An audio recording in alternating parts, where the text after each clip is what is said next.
हम आज पढ़ेंगे सौर मंडल में पृथ्वी। जो आपका 6 क्लास का भूगोल था उसमें हम लोगों ने 2 पेज पढ़ा था। तीसरे पेज से आज देखेंगे और इस चैप्टर को आज कंप्लीट कर लेंगे। तो आइए देखते हैं सौर मंडल में पृथ्वी के अगले पेज को। यहाँ तक हम लोग समझ रहे थे। इसमें आपको हमने बताया था कि ये जो सूर्य हैं सौर मंडल के मुखिया, सूर्य से जो ये ग्रह दिए गए हैं 8 आपको, तो सूर्य से दूरी के हिसाब से ग्रह जो है सबसे नज़दीक कौन सा है? बुध, उसके बाद शुक्र, फिर पृथ्वी, मंगल, ठीक है, बृहस्पति, शनि और उसके बाद अरुण और अंतिम है वरुण। ठीक है दोस्तों, तो जो ये बुध की स्थिति है इसको हमने नीचे इसके विषय में सब विस्तृत से दिया है, उसको समझाएंगे। लेकिन आपको यहाँ पर दिख रहा होगा क्षुद्र ग्रह पट्टी दिख रही है, तो यह आंतरिक ग्रह जो मंगल है इसके और बृहस्पति जो बाह्य ग्रह का जो शुरुआत जहाँ से होता है बाह्य ग्रह की, ये बृहस्पति बाह्य ग्रह और मंगल आंतरिक ग्रह के बीच की जो पट्टी है इसी में क्षुद्र ग्रह पाए जाते हैं। यह पूछता है प्रश्न, एनसीईआरटी 6 क्लास का भूगोल है, तो यह प्रश्न पूछता है कि क्षुद्र ग्रह किन 2 ग्रहों के बीच में पाए जाते हैं? तो मंगल और बृहस्पति। तो जो आपके 4 ग्रह आंतरिक ग्रह कौन कौन से हैं? बुध, शुक्र, पृथ्वी, मंगल। और अब बाह्य ग्रह में कौन आएंगे? बृहस्पति, शनि, अरुण और वरुण। ठीक है दोस्तों, और एक नोट करेंगे पॉइंट छूटा था उसमें पिछले कक्षा में। यहाँ आपको देखें कुछ रोचक तथ्य। एनसीईआरटी बुक में यह बहुत महत्वपूर्ण होता है कि जो बॉक्स में दिया रहता है उसको यहीं से प्रश्न बनता है। कॉम्पिटेटिव एग्जाम में अभी बीपीएससी का एग्जाम हो रहा था टीचर में, तो सारा प्रश्न एनसीईआरटी से आपको हूबहू मिलेगा। तो इसमें कुछ रोचक तथ्य, इसको पढ़ना ना भूलिएगा। एनसीईआरटी अगर बुक जो भी पढ़ें, कहा जाता है एनसीईआरटी बुक पढ़ने के लिए यूपीएससी की जो तैयारी करते हैं तो पहले एनसीईआरटी बुक खत्म करना होता है। किसी भी कंपटीशन की तैयारी करने के लिए एनसीईआरटी बुक बहुत महत्वपूर्ण होता है। तो इस बॉक्स में दिया है बृहस्पति, शनि तथा यूरेनस। अभी आपका जो 3 ग्रह छल्ले पाए जाते हैं, तीनों ग्रह में, बृहस्पति, शनि और यूरेनस में। ठीक है दोस्तों, यूरेनस यानी कि अरुण, बृहस्पति, शनि और अरुण में चारों ओर छल्ले पाए जाते हैं। और ये छल्ले विभिन्न पदार्थों के असंख्य छोटे छोटे पिंडों से बनी पट्टियां हैं। पृथ्वी से इन छल्लों को शक्तिशाली दूरबीन की सहायता से देखा जा सकता है। तो आपने क्या समझा कि इन 3 जो ग्रह हैं इनमें छल्ले पाए जाते हैं और यह छल्ले विभिन्न पदार्थों के बने हुए पट्टियां हैं। तो यह परीक्षाओं में पूछा जाता है। बीपीएससी तो ऐसा प्रश्न पूछता है, बृहस्पति देगा, बी में शनि देगा और इनमें से एक से अधिक दे देता है। तो आपको तीनों पता होना चाहिए कि यूरेनस भी होता है और इन तीनों में ना दे, इनमें से कोई नहीं भी देता है, सबसे कठिन विकल्प देता है। तो आइए देखते हैं, यही बॉक्स आपको पिछली क्लास में छूट गया था, ये पेज पढ़ा दिए थे और यह छूटा हुआ था, यह इंपॉर्टेंट है, इसी को हम आपको बता दिए।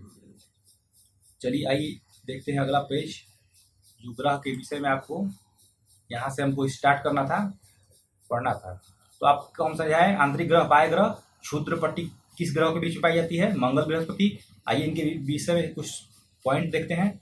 यहाँ पे देखिए, बुध सूर्य के चारों ओर एक परिक्रमण 88 दिन अपने अक्ष पर घूर्णन 59 दिन करता है। बुध सबसे नजदीक ग्रह है सूर्य से। शुक्र सूर्य के चारों ओर कितने दिन में परिक्रमण करते हैं? 255 दिन में। इसको आपको याद करना पड़ेगा, पूछता है यह। अपने अक्ष पर घूर्णन 243 दिन में, अपने अक्ष पर घूर्णन और सूर्य के परिक्रमण 255 दिन में। पृथ्वी सूर्य के चारों ओर परिक्रमण 365 दिन में, अपने अक्ष पर घूर्णन 1 दिन में। इसी से पृथ्वी के घूर्णन से ही दिन और रात होता है। ठीक है, और चंद्रमा की संख्या जो दिया है इसको उपग्रह बोलते हैं। उपग्रह की संख्या कितनी है पृथ्वी की? 1 चंद्रमा। मंगल देखेंगे, सूर्य के चारों ओर परिक्रमण कितना दिन में? 687 दिन, अपने अक्ष पर घूर्णन 1 दिन। मंगल भी अपने अक्ष पर घूर्णन 1 दिन और पृथ्वी भी अपने अक्ष पर घूर्णन 1 दिन। चंद्रमा की संख्या मंगल में 2 है। ठीक है दोस्तों, और यह आंतरिक ग्रह में देखो नीचे दिया गया है, यहाँ पर सूर्य के बहुत नजदीक है, ये चट्टानों से बने हैं। मंगल जो है आंतरिक ग्रह है और सूर्य के बहुत नजदीक है और ये चट्टानों से बने हैं। कौन? आंतरिक ग्रह, सभी ये चट्टानों से बने हैं, सूर्य के नजदीक पाए जाते हैं आंतरिक ग्रह। अब आइए देखते हैं, ये 5वां से बाह्य ग्रह में आएंगे। 4 आपके आंतरिक ग्रह हो गए, इनके विषय में जो नोटेड पॉइंट है आपको बताया। अब आते हैं बाह्य ग्रह में। बृहस्पति सूर्य के चारों ओर परिक्रमण 11 साल 11 महीने लगभग 12 साल अपने अक्ष पर घूर्णन 9 घंटे 56 मिनट, चंद्रमा की संख्या लगभग 53। चंद्रमा की संख्या यानी उपग्रहों की संख्या।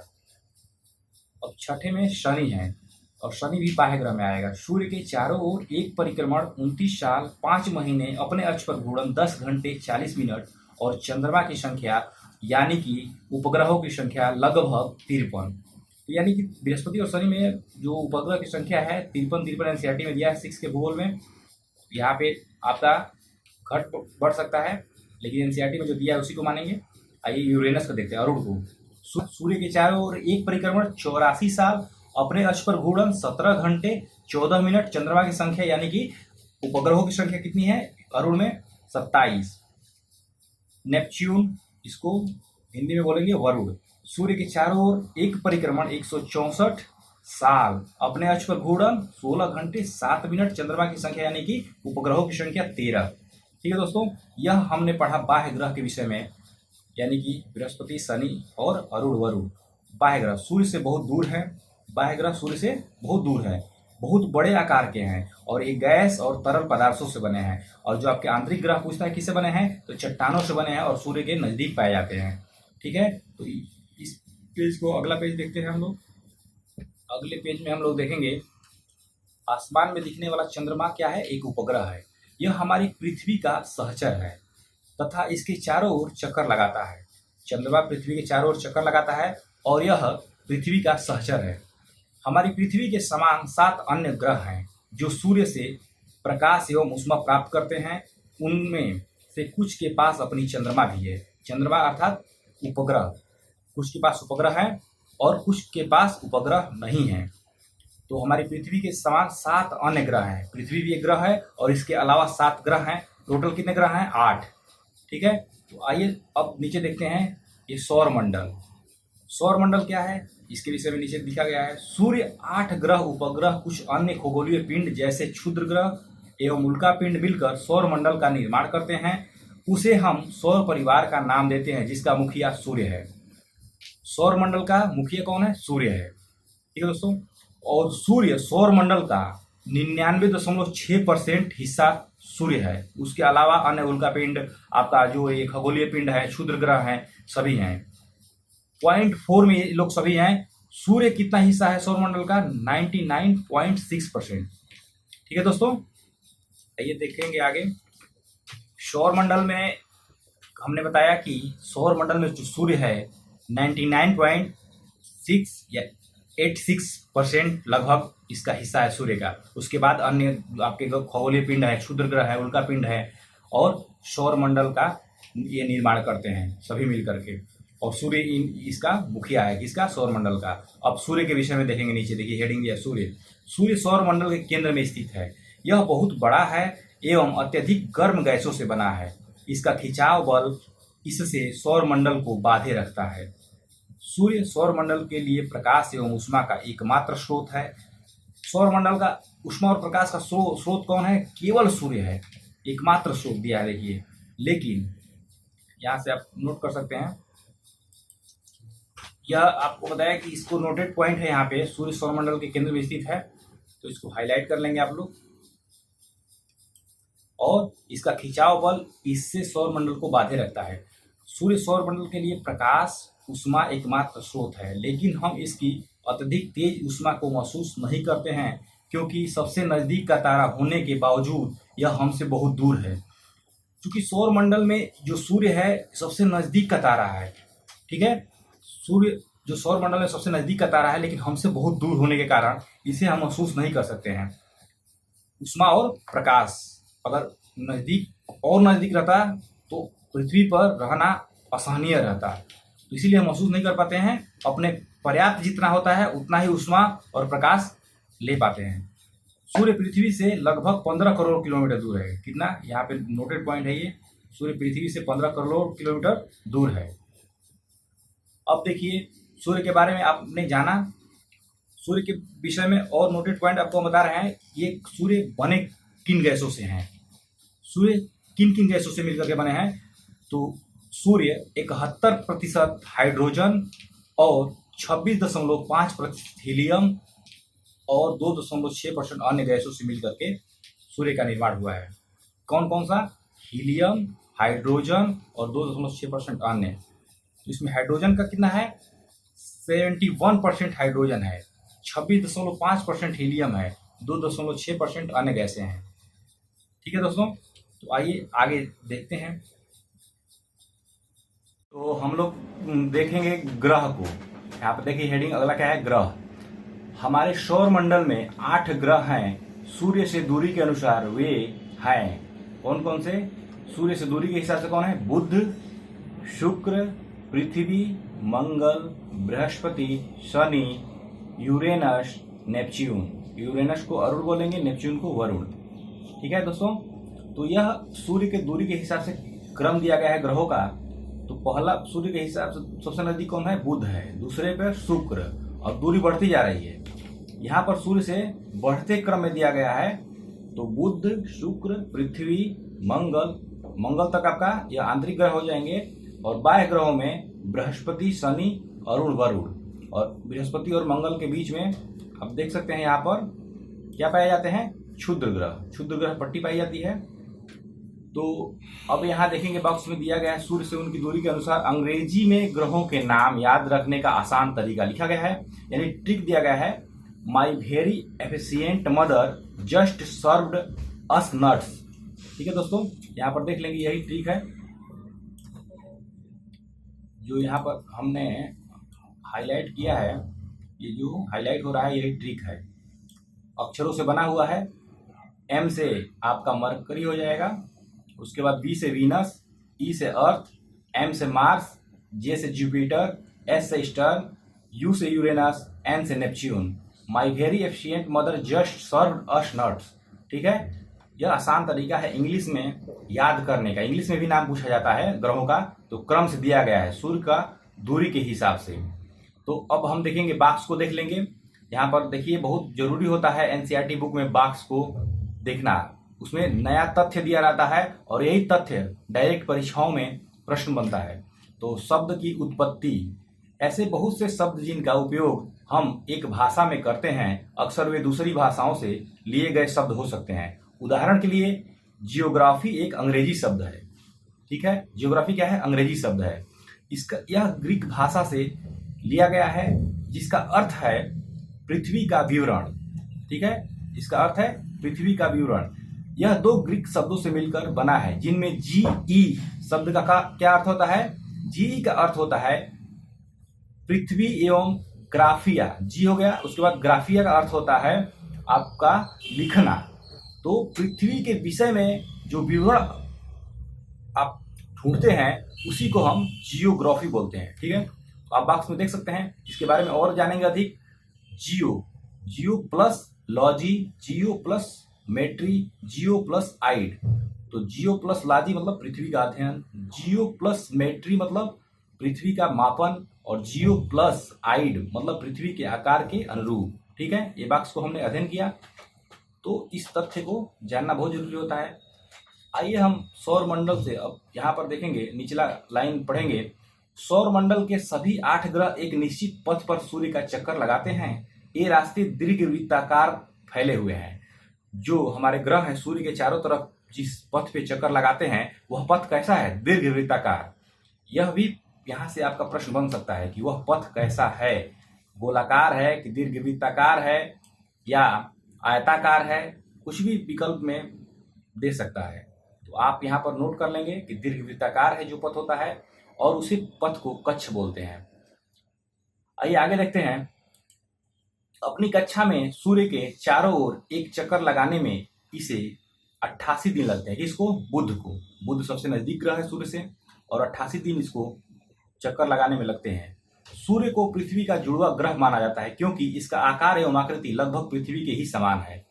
शुक्र को पृथ्वी की जुड़वा बहन भी बोलते हैं, भगनी भी बोलते हैं, सांझ का तारा भी बोलते हैं, और यहाँ पर दिया गया है कि इसकी आकृति और आकार जो है पृथ्वी के समान है, इसलिए इसे जुड़वा ग्रह बोलते हैं। पृथ्वी के समान शुक्र एकदम हूबहू दिखता है। आप आगे देखेंगे यहाँ पे, अभी तक प्लूटो भी एक ग्रह माना जाता था, परंतु अंतर्राष्ट्रीय खगोलीय संगठन ने अपनी बैठक अगस्त 2006 में यह निर्णय लिया कि कुछ समय पहले खोजे गए अन्य खगोलीय पिंड 2003 यूबी 313 सीरस तथा प्लूटो बौने ग्रह कहे जा सकते हैं। प्लूटो भी ग्रह था, लेकिन कुछ अव्यवस्थाओं एवं उसकी जो पथ गमन की स्थिति थी उसके कारण इसे 2006 में ग्रहों की श्रेणी से हटा दिया गया। और आप यहाँ देखेंगे कि यह खगोलीय पिंड बौने ग्रह कहे जाते थे। आइए नीचे लाइन में देखेंगे, अगला पेज पे पृथ्वी। अब पृथ्वी का अध्ययन करेंगे। सूर्य से दूरी के हिसाब से पृथ्वी तीसरा ग्रह है।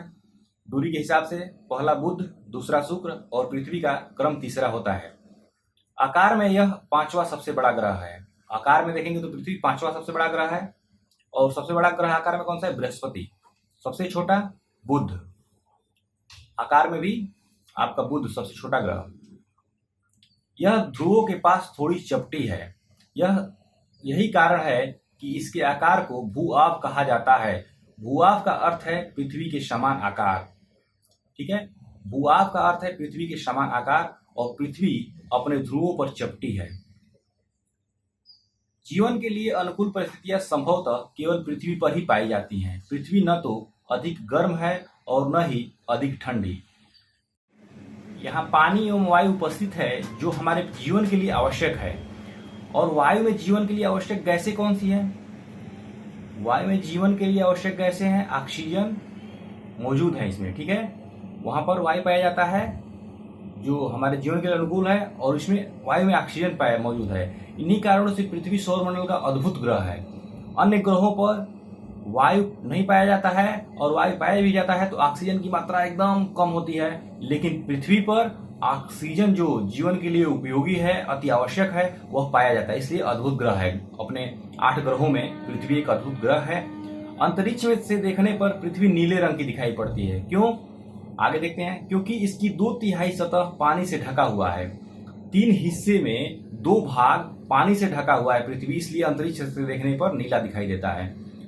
इसलिए इसे नीला ग्रह भी कहते हैं। यहाँ पे हाईलाइट कर लेंगे, इसे क्या कहते हैं? नीला ग्रह कहते हैं। ठीक है, यहाँ पर बॉक्स को पढ़ लेंगे। रोचक तथ्य दिया है, नील आर्मस्ट्रांग पहले व्यक्ति थे जिन्होंने 21 जुलाई 1969 को सबसे पहले चंद्रमा की सतह पर कदम रखा।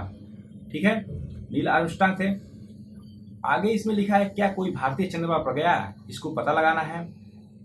अभ्यास जब प्रश्न कराएंगे हम आपको, जो भी इसमें प्रश्न आपको डाउट रहेगा उसको हम क्लियर करेंगे। तो आपने यहाँ क्या सीखा?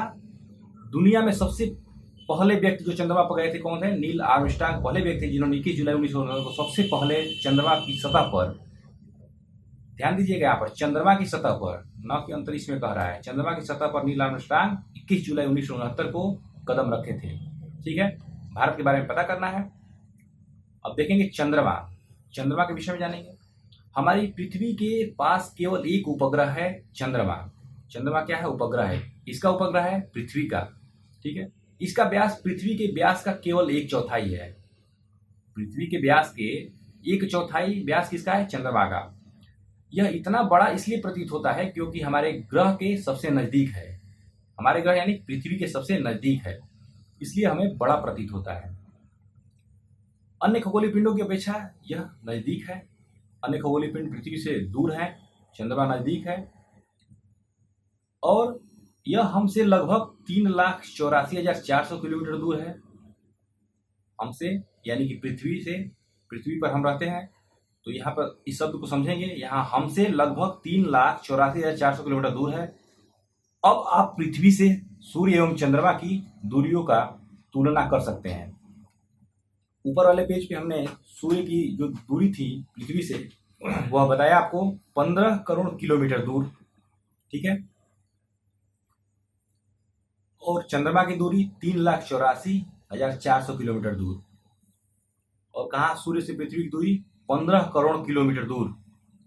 तो इसमें अंतर है, इसी अंतर को समझना है, दूरियों की तुलना करना है कि दूरी कितना है सूर्य से पृथ्वी की और पृथ्वी से चंद्रमा की। तो आपने समझा, सूर्य से पृथ्वी की दूरी 15 करोड़ किलोमीटर और सूर्य से चंद्रमा की, पृथ्वी से चंद्रमा की दूरी 3,84,400 किलोमीटर। अब इस बाक्स को पढ़ लेंगे। उपग्रह एक खगोलीय पिंड है जो ग्रहों के चारों ओर उसी प्रकार चक्कर लगाते हैं जिस प्रकार ग्रह सूर्य के चारों चक्कर लगाते हैं। ग्रह किसका चक्कर लगाते हैं? सूर्य का चक्कर लगाते हैं। और उपग्रह किसका चक्कर लगाते हैं? ग्रहों का चक्कर लगाते हैं। इसको आप कंफ्यूजन को दूर करेंगे। यहाँ पर ग्रह किसका चक्कर लगाते हैं? सूर्य का चक्कर लगाते हैं। और उपग्रह किसका चक्कर लगाते हैं? तो ग्रहों का चक्कर लगाते हैं। मानव निर्मित उपग्रह एक कृत्रिम पिंड है। जो मानव उपग्रहों का निर्माण करते हैं एक कृत्रिम पिंड है। यह वैज्ञानिकों के द्वारा बनाया गया है, जिसका उपयोग ब्रह्मांड के बारे में जानकारी प्राप्त करने एवं पृथ्वी पर संचार माध्यम के लिए किया जाता है।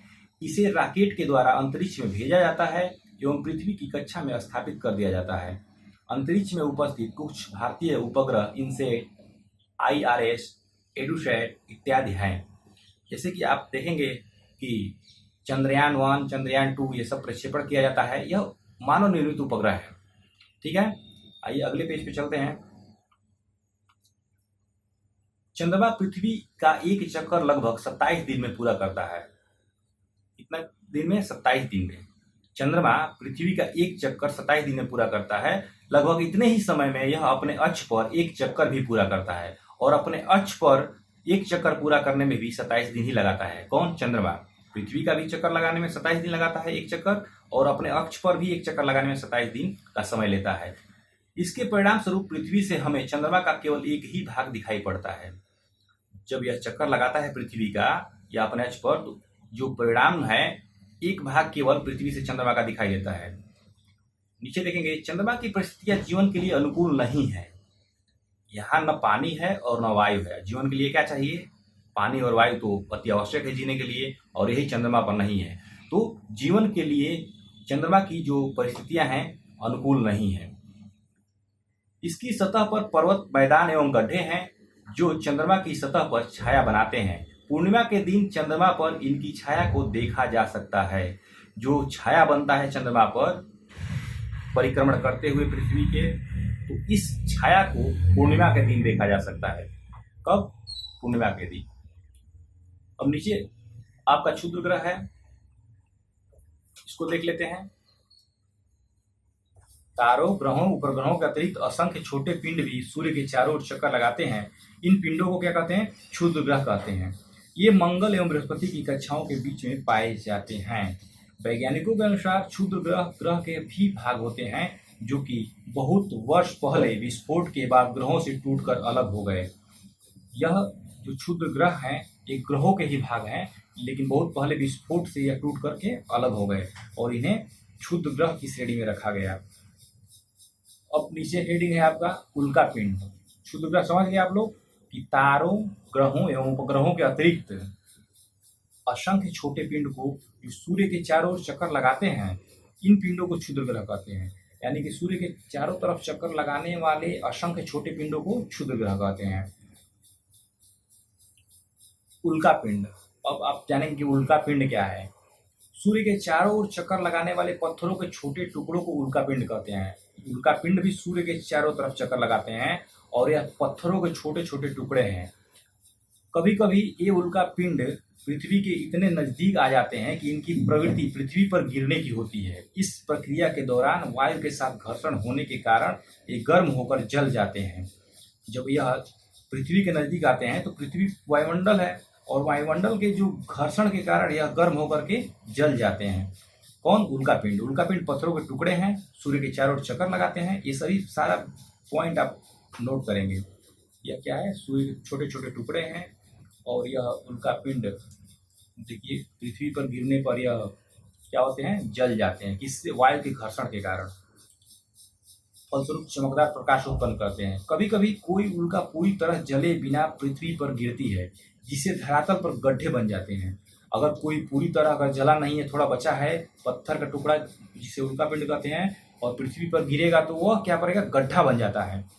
लोनार झील महाराष्ट्र में इसी प्रकार का एक झील बन गया। वहां पर गड्ढा हुआ तो समुद्र का पानी से उसमें पानी भर जाता है और झील का उसे दर्जा दिया गया। लोनार झील इसी प्रकार के उल्का पिंड के गिरने से गड्ढा बना हुआ है महाराष्ट्र में। उदाहरण के तौर पर मैंने बताया कि गड्ढा बन जाता है जब उल्का पिंड बिना थोड़ा बचा है, जलता तो है घर्षण के कारण, लेकिन कुछ बच जाता है और पृथ्वी पर गिरता है तो गड्ढा बन जाता है। क्या आपने तारों वाले खुले आकाश में एक यहाँ पर देखेंगे, क्या आपने तारों वाले खुले आकाश में एक ओर से दूसरी ओर तक फैली चौड़ी सफेद पट्टी की तरह एक चमकदार रास्ते को देखा है? यह लाखों तारों का समूह है। यह पट्टी आकाश गंगा यानी कि मिल्की वे है। आप देखते होंगे कभी कभी सफेद पट्टी आसमान में बनता हुआ जाता है, वही आपका आकाश गंगा मिल्की वे है। और हमारा सौरमंडल इस आकाश गंगा का एक भाग है। सौरमंडल जो है इस आकाश गंगा का एक भाग है, यानी कि आकाश गंगा में आपका एक सौरमंडल है और आकाश गंगा में बहुत सारे तारों का समूह है, लेकिन उसी में एक समूह है जिसे हम सौरमंडल कहते हैं। और सौरमंडल का मुखिया कौन है? सूर्य है। तो आकाश गंगा का ये एक भाग है सौरमंडल पूरा, जिसमें उल्कापिंड, क्षुद्र ग्रह और अन्य ग्रह हैं। तो आपने समझा, हमारा सौरमंडल इस आकाश गंगा का एक छोटा सा भाग है। प्राचीन भारत में इसकी कल्पना आकाश में प्रकाश की एक बहती नदी से की गई थी। आकाश में जो सफेद पट्टी बनती जाती है, यह नदी की तुलना की गई थी प्राचीन समय में। अब देखेंगे यहाँ पर, इसीलिए इसका नाम आकाश गंगा पड़ा था। बहती नदी से की गई थी, इस प्रकार इसका नाम आकाश गंगा पड़ा था। जैसे कि गंगा नदी के हिसाब से आकाश में जब बह रही है तो आकाश गंगा पड़ गया इसका नाम। आकाश गंगा जो है करोड़ों तारों, बादलों, गैसों की एक प्रणाली है। इस प्रकार लाखों, आइए अगले पेज पे चलते हैं, यह लाखों करोड़ों तारों का यह मतलब समूह से बना हुआ आकाश गंगा है। इसी में आपका एक भाग सौरमंडल है। और सौरमंडल आप समझ सकते हैं कितना बड़ा है, लेकिन एक आकाश गंगा का भाग है। यानी कि सौरमंडल अनेक तारों, असंख्य करोड़ों तारों से बना हुआ एक यह मंडल है। आकाश गंगाएं मिलकर ब्रह्मांड का निर्माण करती हैं। अब देखिए, ब्रह्मांड सबसे बड़ा है और आकाश गंगाओं से मिलकर के अब ब्रह्मांड का एक भाग आकाश गंगा है। अब आप समझ सकते हैं, ब्रह्मांड, आकाश गंगा, सौरमंडल, ठीक। और ब्रह्मांड, सौरमंडल, कितने ब्रह्मांड में सौरमंडल होंगे? तारे, क्षुद्र ग्रह, उल्कापिंड, आकाश गंगा मिलकर ब्रह्मांड का निर्माण करती हैं। ब्रह्मांड की विशालता की कल्पना करना अत्यधिक कठिन है। अब समझिए कि सौरमंडल जब इतना बड़ा है, उसके बाद आकाश गंगा उसका एक छोटा भाग है, आकाश गंगा का एक छोटा भाग है। अब आकाश गंगा में कितने तारे हैं और आकाश गंगा एक ब्रह्मांड का छोटा भाग है, तो कल्पना करना कितना मुश्किल होता है ब्रह्मांड को। वैज्ञानिक अभी भी इसके बारे में अधिक से अधिक जानकारी एकत्र करने में जुटे हैं। इसके आकार के संबंध में हमें कोई जानकारी नहीं है, लेकिन फिर भी हम जानते हैं कि हम सभी इसी ब्रह्मांड का हिस्सा हैं। ठीक है, आपने समझा? आइए आगे देखते हैं। यही देखिए बना हुआ है यह इतना बड़ा ब्रह्मांड। तो इसमें पृथ्वी है, उसके बाद सौरमंडल है, सौरमंडल के बाद आकाश गंगा, उसके बाद ब्रह्मांड। सौरमंडल का एक हिस्सा है पृथ्वी, यानी कि सौरमंडल में 8 ग्रह हैं, उल्कापिंड है, क्षुद्र ग्रह हैं, तमाम प्रकार के तारों और ग्रहों से मिलकर के सौरमंडल का निर्माण हुआ है। तो पृथ्वी आपका है, तो पृथ्वी तो छोटा ही है। तो पहले पृथ्वी, उससे बड़ा सौरमंडल, उससे बड़ा आकाशगंगा और सबसे बड़ा ब्रह्मांड। ठीक है, यह क्रम सजाया गया है। एक देखिए, एक घेरा है, एक छोटा सर्कल, उसके बाद बड़ा सर्कल, उससे बड़ा सर्कल, सबसे बड़ा सर्कल। ठीक है, यह फिगर के बारे में। अब देखिए, अगर इसमें हम अभ्यास को हल करेंगे, लेकिन आपको जो टॉपिक है परीक्षाओं में पूछा जाता है, यानी कि आप अगर 6 क्लास में हैं तो आपको हम प्रैक्टिस, अगले वीडियो में हम इस पूरा अभ्यास करा देंगे आपको, जो प्रश्न है इसका उत्तर, फिर आपका बहुविकल्पी है। ठीक है, उसके बाद कॉम्पिटिटिव छात्रों के लिए और अपने साथियों के लिए हम नोटेड पॉइंट जो है मेन पूछा जाता है सौरमंडल से और पृथ्वी से, हम आपको अगले वीडियो में प्रोवाइड कराएंगे। तो अब इस अगले वीडियो में हम मिलेंगे अभ्यास और कुछ नोटेड पॉइंट के साथ, जो इम्पोर्टेंट है प्रतियोगी छात्रों के लिए भी, और जो अध्ययनरत बोर्ड के आपके छात्र हैं, फिर कक्षा 6 के जो छात्र हैं, सभी के लिए उपयोगी होगा वह वीडियो। आने वाला अभ्यास जो है और नोटेड पॉइंट जो आपको नोट कराएंगे हम इस सौरमंडल में जो पृथ्वी है, इस चैप्टर से आपका जो प्रश्न बनता है उसको नोट कराएंगे। और अधिक से अधिक इस वीडियो को शेयर करें ताकि अन्य छात्रों तक यह पहुँचे। और आप नए हैं तो चैनल को सब्सक्राइब करें। सहयोग आपका बना रहे। अगले वीडियो मिलेंगे। धन्यवाद दोस्तों, जय हिंद।